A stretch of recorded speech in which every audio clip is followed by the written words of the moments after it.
Goeienaand my Boetan Sissa, wees gegroet in die wonderlike naam van Jesus op hierdie geseënde woensdag aand en baie dankie dat ek die voorreg het om hierdie dag saam met julle af te sluit in gebed en ook so hierdie aand te kan betree in gebed. Ek hoop julle het 'n baie lekker dag gehad, julle kon alles doen wat julle moes doen en ek is seker vir die van ons wat die voorreg het om vanaand te kan rus inkry, kan ons nie wag nie of hoe. En dan vir die wat werk, ek gaan vir julle ook bid, soos wat ek die afgelope tyd doen. Ek voel net, dit druk op my hart, dat julle het net so gebed nodig, soos elke ander persoon. Nou ja, voor ek verder gaan, kom ons bid lekker saam. Vader, eerstens sê ek vir u so dankie, baie dankie, dat u my gebruik om vir elke Boetan Sissa te kan bid. Here, baie dankie, dat ek weet hierdie gebed maak 'n verskil.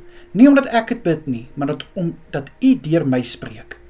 Liewe Here, baie dankie vir hierdie dag wat in ons lewens toegevoeg was. Dankie vir alles wat ons kon doen, vir alles wat ons kon uitrig, en ek sê vir u baie dankie, liewe Here, dat u ons seën met dit wat ons nodig het, en vir ons voorsien met wat ons ook vra, in Jesus naam.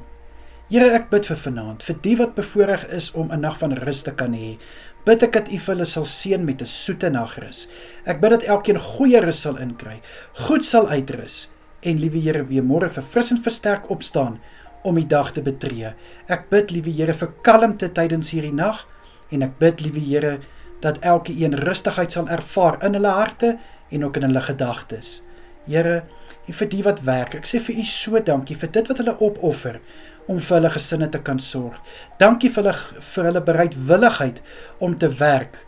Liewe Here, al is dit aand.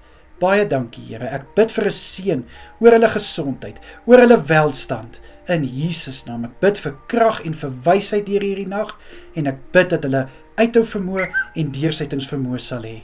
Vader, beskerm hulle ook asseblief deur hierdie nag, en ek bid dat u asseblief ook elkeen wat gaan slaap, sal veilig hou.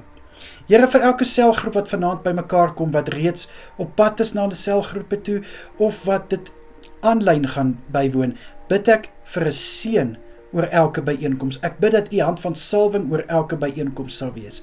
Vader, ek bid vir die woord wat bedien gaan word, dat hierdie woord harte sal aanraak. Vader, dat u teenwoordigheid elke vertrek sal vul, en dat daar net iets sal verander in elkeen se lewe vanaand.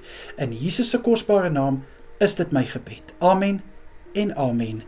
Julle moet 'n baie lekker aand verder hê. Kyk mooi na julleself en wees geseënd. Tot môre. Bye julle.